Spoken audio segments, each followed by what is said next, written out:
Hello, welcome back to Otter Pop Culture. Today we're going over the Aussie rapper called Briggs and his EP called Always Was.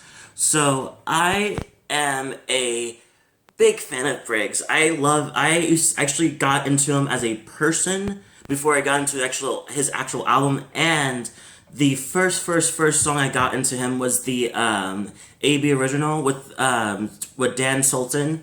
And oh my god, it's just, that took me, and I was like, I need to know who this person is. And I found out who it was, and I was like, oh, I've seen this person before. And so I got into his first album, The Blacklist, and I liked it.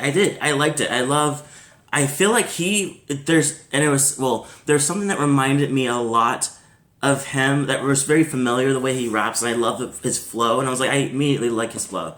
And I was like, why do I like it so much? And it came to mind, I was like, well, first of all, it's him. But second of all, he kind of gives me that kind of like, in the house of like, kind of like an Ice Cube kind of like flow.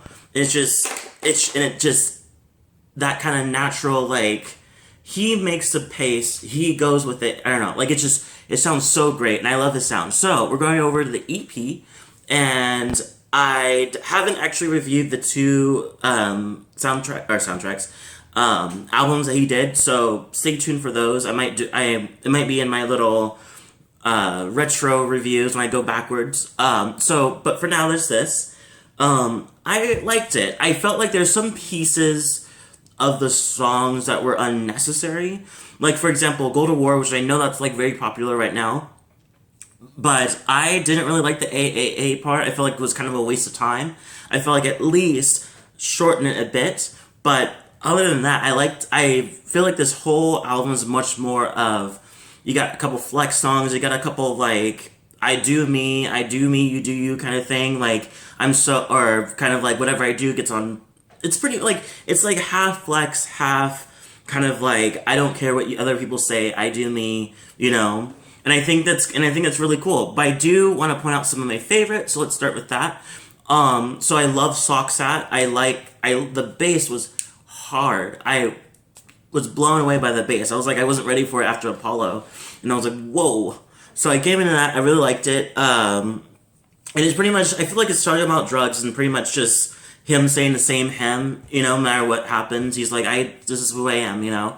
I also like That's Money. I feel like that one's really cool.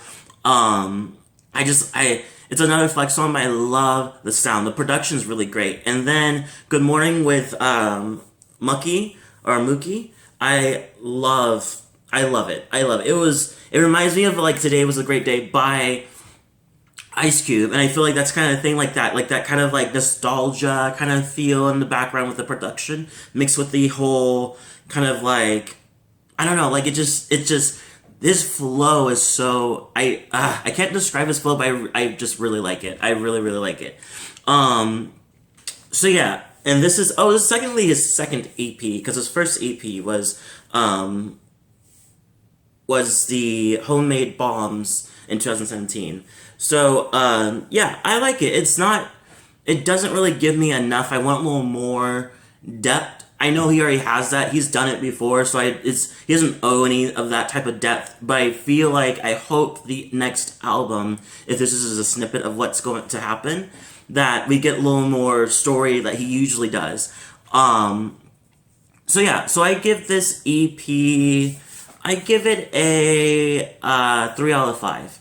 I think it's on its way to where it's going. I feel like there's some pieces that are just not connecting with me, but I'm excited. I'm still a huge fan of his, and I can't wait to see what he's gonna do next. Leave a comment below telling me what you thought. If you liked it, if you didn't like it, let me know. Also, what your favorite songs, if you want to list those. And don't forget to subscribe, hit the notification bell, and don't forget to like the video if you liked it. And I hope to see you all in the next video.